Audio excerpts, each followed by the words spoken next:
Look at this beautiful landscape. How will you describe the shapes of the figures in this field? At the end of this lesson, you should be able to describe what are quadrilaterals, classify the types of quadrilaterals and their characteristics with real-life examples, prove the angle sum property of quadrilaterals, prove that a diagonal of a parallelogram divides it into two congruent triangles, prove that in a parallelogram, opposite sides are equal, opposite angles are equal, the diagonals bisect each other, and the consecutive angles are supplementary. In our daily life, we come across objects like a bicycle, an aquarium, a building, and a traffic signal. Do you observe anything common among all these objects? Do you see that the frames of a bicycle, the edges of a building, the shape of aquarium, and in the closed shape of a traffic signal? All these objects have four sides. They all have the shape of a quadrilateral. A quadrilateral is a polygon with four sides and four vertices. Suppose we have two collinear points in a plane, then we obtain a line segment.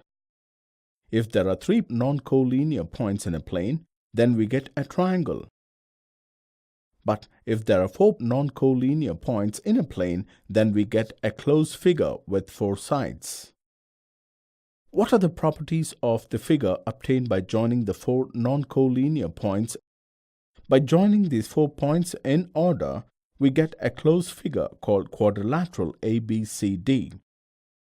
If we join the opposite vertices A to C and B to D, then they form two diagonals AC and BD. So, a quadrilateral ABCD is a polygon with four sides AB, BC, CD and DA. Four vertices ABC and D. Four angles, angle A, angle B, angle C and angle D. And two diagonals AC and BD. Now, take a look at the different quadrilaterals and compare their properties. Do you think a relationship can be established between each of the quadrilaterals?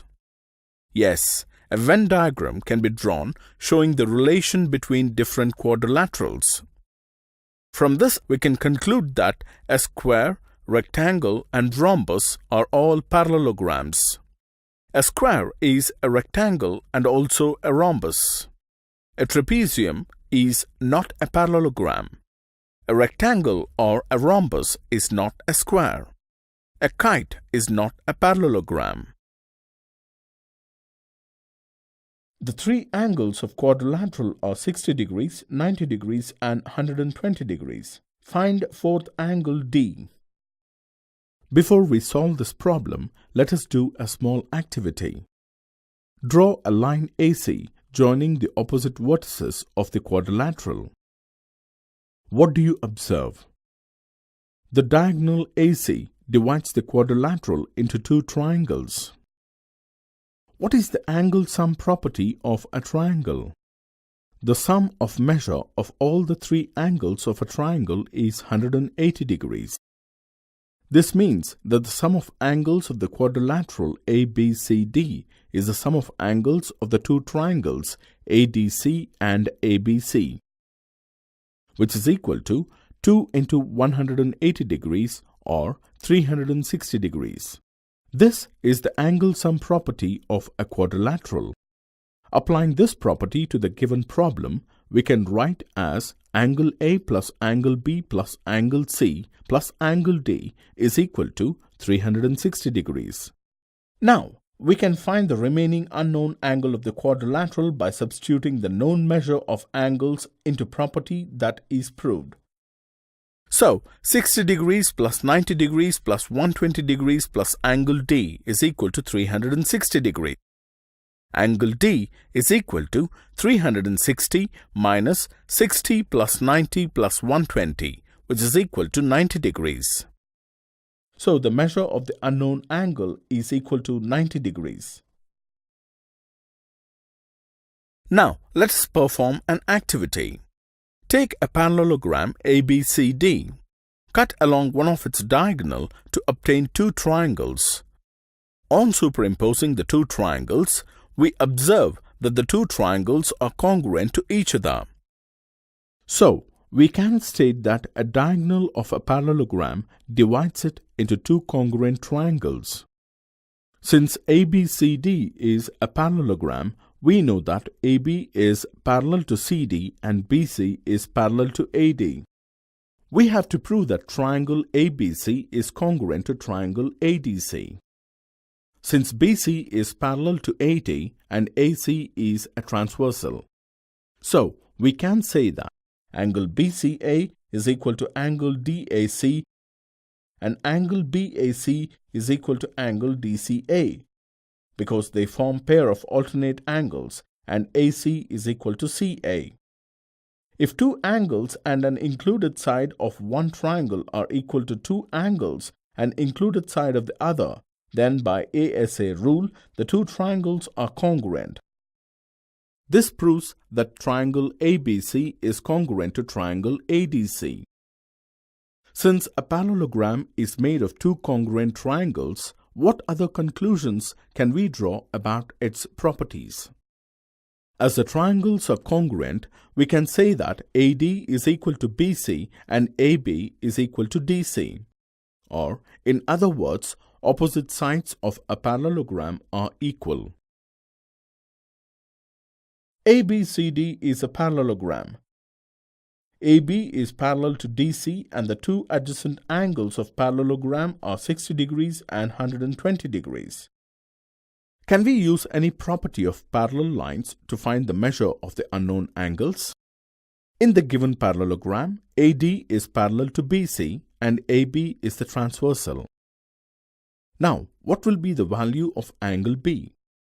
Since angle A and angle B are supplementary angles, angle B is 120 degrees. Similarly, since AD is parallel to BC and DC is a transversal, angle C and angle D are supplementary. This means that angle D is equal to 60 degrees. Take a look at the angles of the parallelogram. What do you observe? From this, we conclude that the opposite angles of a parallelogram are equal. The converse of which is that if in a quadrilateral each pair of opposite angles is equal, then it is a parallelogram. In the parallelogram ABCD, the length of the two diagonals AC and BD is given as AC is equal to 6 cm and BD is equal to 8 cm. Find the length of OA and OD. To do so, let us take the triangles AOB and DOC. We know that AB is equal to DC as opposite sides of a parallelogram are equal. Here, AB is also parallel to DC and AC is a transversal. What can you now infer about the highlighted angles? Angle CAB is equal to angle DCA as they are alternate angles. Now, if we take BD as a transversal intersecting parallel lines AB and DC, we can also say that angle CDB is equal to angle ABD as they are alternate angles. What can you say about the triangles AOB and DOC? Since two angles and an included side are equal, using ASA criterion of congruence, triangle AOB is congruent to triangle DOC. This implies that OD is equal to OB and OA is equal to OC. What do you conclude from this? We can conclude that the diagonals of a parallelogram bisect each other. If we take the given problem, this means that OA is equal to 3 cm and OD is equal to 4 cm. Given a rhombus ABCD, prove that diagonals bisect each other at 90 degrees.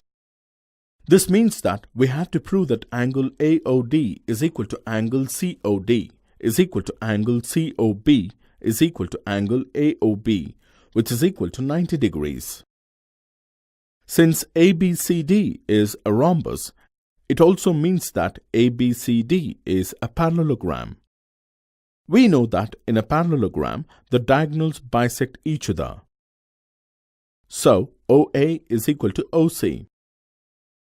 If we take triangles AOD and COD, OA is equal to OC, AD is equal to CD, as all sides of rhombus are equal. Also, OD is common. Using SSS criterion of congruence, we can say that triangle AOD is congruent to triangle COD. What are the two results that you can infer about angles AOD and COD? Since triangles are congruent, angle AOD is equal to angle COD. Since they form a linear pair, angle AOD plus angle COD is equal to 180 degrees. This implies that both angle AOD and COD are equal to 90 degrees. Similarly, angle COB is equal to angle AOB, which is equal to 90 degrees. So, we proved that the diagonals of a rhombus bisect each other at 90 degrees. Now, take a look at this quadrilateral. If in a quadrilateral any one of the property of a parallelogram is satisfied, then it becomes a parallelogram. What is the least required condition for a quadrilateral to be a parallelogram? Let us check this out. Here, the side AD is parallel to BC, and length of AD is equal to BC. Similarly, side AB is parallel to CD, and the length of AB is equal to that of CD.